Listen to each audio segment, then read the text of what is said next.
So ang video na to is just a friendly reminder sa ating mga kababayan na nandito sa abroad na dapat matuto tayong rumispeto ng kanilang kultura, kaugalian at mga nakasanayan. Kasi meron ako nakita isang video na siya ay nasa public transportation, nakatakip yung ilong at may caption na parang summer na naman, babaho na naman sila.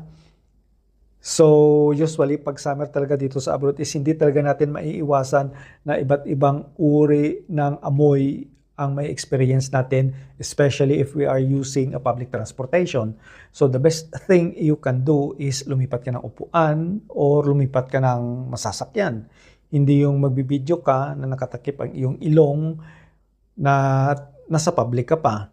So alam naman natin na bawat tao ay may iba't ibang uri ng amoy, especially pag wala silang deodorant, and especially during the summer, kahit minsan nga yung iba, kahit may deodorant pa, basta pa pinagpapawisan is may amoy talaga.